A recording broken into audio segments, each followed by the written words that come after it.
ভালোবাসা জানা যায় বাইবেলে, পাওয়া যায় যিশুর কাছে সব সময়।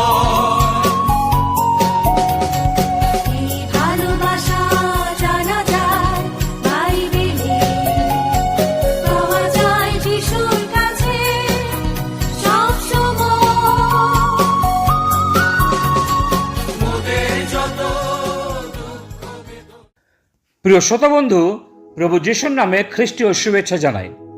সমাগম তাম্বুর ভেতরে বেশ কিছু আসবাবপত্র থাকত এবং এগুলো অতি পবিত্র স্থানে থাকত।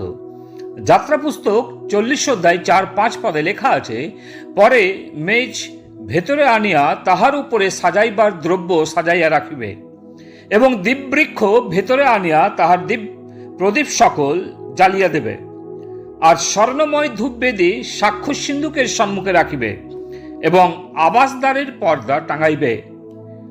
আবাসতাম্বুর চারিদিকে পর্দা দ্বারা আবৃত ছিল। আমরা পূর্বে বিভিন্ন পর্দার বিষয়ে আলোচনা করেছি। এই পর্দাগুলো সূক্ষ্ম মসিনা বস্ত্রের, লাল, নীল এবং বেগুনি রঙের। তার ভেতরে যেসব আসবাবপত্র ছিল সেগুলি দেখার ও বোঝার চেষ্টা করব।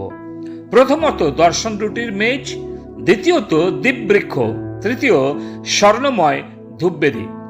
দর্শন রুটি প্রকাশ করে ঈশ্বরের সাথে সহভাগিতা, একই সাথে মণ্ডলীর সহভাগিতা ঈশ্বরের সাথে। দীপবৃক্ষ প্রকাশ করে মণ্ডলীর সাক্ষ্য এবং ধূপবেদী প্রকাশ করে মণ্ডলীর বিনতি প্রার্থনা। এর ফলে গীতরচক রাজা দাউদ বলেছেন, সদাপ্রভু কর্তৃক মনুষ্যের পাদক্ষেপ স্থিরীকৃত হয়, তাহার পথে তিনি প্রেত। গীতসংহিতা 37:23। দর্শন রুটি। আর তুমি সিটিম কাষ্ঠের এক মেজ নির্মাণ করিবে, তাহা 2 হস্ত দীর্ঘ, 1 হস্ত প্রস্থ ও 1.5 হস্ত উচ্চ হইবে, আর নির্মল স্বর্ণে তাহা মুড়িবে এবং তাহার চারিদিকের স্বর্ণের নিকাল গড়িয়া দেবে। আর তুমি সেই মেজের উপরে আমার সম্মুখে নিয়ত দর্শন রুটি রাখিবে। যাত্রা পুস্তক 25 অধ্যায় 23 পদ, 24 পদ এবং 30 পদ। এই মেজ ঈশ্বরের পবিত্রতা ও উপস্থিতির কথা বলে। কোন বিশ্বাসী পবিত্রতার জীবনযাপন না করলে মেজের সম্মুখে আসতে পারবে না। লেবীয় 24 অধ্যায় 5-9 পদ, আমি শুধুমাত্র 5, 8, 9 পদ পাঠ করছি। আর তুমি সখ্যা সুজি লইয়া 12খানি পৃষ্ঠক পাক করিবে, তাহার প্রত্যেক পৃষ্ঠক 1 ওইফার 2 দশমাংশ হইবে। যাজক নিয়ত প্রতি বিশ্রামবারে সদাপ্রভুর সম্মুখে তাহা সাজাইয়া রাখিবে। তাহা ইসরায়েল সন্তানগণের পক্ষে চিরস্থায়ী নিয়ম, আর তাহা হারনের ও তাহার পুত্রগণের হইবে। তাহারা কোন পবিত্র স্থানে তা ভোজন করিবে, কেননা সদাপ্রভুর উদ্দেশ্যে অগ্নিকৃত উপহারের মধ্যে তাহা তাহার জন্য অতি পবিত্র, এ চিরস্থায়ী বিধি। প্রিয়, এই মেজের দর্শন রুটি প্রভুর ভোজ বিষয়ক সম্বন্ধে প্রকাশ করে। কেবলমাত্র যাজক ও তার সন্তানেরা তা ভোজন করতে পারত। নতুন নিয়মে প্রভু যীশু শ্রেষ্ঠ মহাযাজক এবং নতুন জন্ম প্রাপ্ত, উদ্ধার প্রাপ্ত, যাদের পাপ ক্ষমার নিশ্চয়তা রয়েছে বা অতীতের সমস্ত পাপ ক্ষমা হয়েছে, প্রভু যীশুর রক্তে বিশ্বাসে ধৌত হয়েছেন, তারাই হচ্ছে নতুন নিয়মে রাজকীয় যাজকবর্গ। 1 পিতর 2 অধ্যায় 9 পদ তা উল্লেখ করে। অতএব কেবলমাত্র উদ্ধার প্রাপ্ত বিশ্বাসী বর্গ এই প্রভুর ভোজ খেতে পারেন, সবাই নয়। কেউ কেউ মনে করে প্রভুর ভোজ খেলে পবিত্র হবে আর স্বর্গে যাবে। একটা ভুল ধারণা। প্রভুর ভোজ খেলে পবিত্র হয় না, কিন্তু পবিত্র ব্যক্তি প্রভুর ভোজে অংশগ্রহণ করবে। পৌল স্মরণ করিয়াছেন 1 করিন্থীয় 11 অধ্যায় 26-31 পদে, যেন অযোগ্য রূপে প্রভুর ভোজে অংশগ্রহণ না করি, না হলে মৃত্যু পর্যন্ত হতে পারে।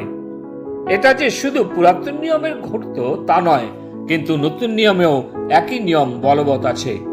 আমি লক্ষ্য করেছি কিছু কিছু চার্চে পুরোহিতরা চার্চ হয়ে যাওয়ার পর যদি দেখেন কোন সদস্য চার্চে আসতে পারেনি অসুস্থ হওয়ার কারণে, তখন পালকবাবু বাড়িতে ওই ব্যক্তিকে প্রভুর ভোজ খাইয়ে দিয়ে আসেন। জানি না কেন এই কাজটি করা হয় বা কোথা থেকে এই শিক্ষা তারা পেয়েছে। এর ফলে ওই অসুস্থ ব্যক্তি সুস্থ না হয়ে আরো অসুস্থ হন আর মৃত্যুবরণও করেন। মনে রাখবেন, প্রভুর ভোজ খেলেই স্বর্গে যাওয়া যায় না। স্বর্গে যেতে হলে যিশুকে গ্রহণ করে পাপের ক্ষমা পেতে হবে, আর নিয়মিত প্রভু যিশুকে স্মরণ করে যেতে হবে, পবিত্র জীবন যাপন করতে হবে। দর্শন মেজে 12টি রুটি রাখা থাকতো। 12টি রুটি ইসরায়েলের 12টি গোত্রকে বোঝায় এবং ঈশ্বরের সাক্ষাতে সর্বদা রাখা থাকতো। রুটি কখনো পবিত্র স্থান থেকে সরানো হবে না, তার মানে রুটি সর্বদা মজুদ থাকবে। যাজকদের সেই রুটি খেতে হতো, আর এক কথা হলো যে তা ঈশ্বরের উপস্থিতিতে খেতে হতো, কারণ এই সহভাগিতা ঈশ্বরের সাথে, তাই এটা সহভাগিতার কথা প্রকাশ করে। প্রতি সপ্তাহ দিনে তাজা রুটি রাখতে হতো এবং 7 দিনের দিনে এই রুটি রাখা হতো। প্রথম শতাব্দীর মণ্ডলীতে প্রতি সপ্তাহের প্রথম দিনে সহভাগিতা ও প্রভুর ভোজ হতো। প্রেরিতদের কার্যবিবরণীতে লেখা আছে।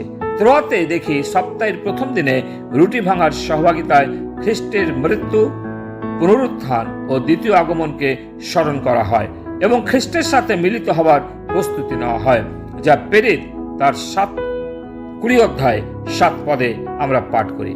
প্রভু এই সত্যতা প্রতিটি বিশ্বাসীকে বুঝতে সাহায্য করুন ও বাক্যের বাধ্য করুন। প্রভু এই বাক্যে আমাদের প্রত্যেককে আশীর্বাদ করুন। পিতা ঈশ্বর, তোমাকে ধন্যবাদ দিই। এই দর্শন রুটি তুমি দিয়েছিলে যেন ইসরায়েল জাতি প্রভু তাদের 12 গোত্রকে তোমার সাক্ষাতে স্মরণ করে এবং তোমাকে স্মরণ করে, তোমার আশ্চর্য কাজ, পরিত্রাণের কাজকে স্মরণ করে। তোমাকে ধন্যবাদ দিই যে প্রভু যিশুর মধ্য দিয়ে যে প্রভুর ভোজ আমাদের তুমি দিয়েছো, যেন আমরা প্রভু যীশু খ্রিস্টের মৃত্যু, দুঃখভোগ, পুনরুত্থান, স্বর্গারোহণ এবং পুনরাগমনকে আমরা স্মরণ করি এবং প্রস্তুত হই। ধন্যবাদ দিয়ে এই বিধি দেওয়ার জন্য। সমস্ত মহিমা তোমাকে দিই। প্রার্থনা প্রভু যিশু নামে চাই, আমেন। তিনি কখন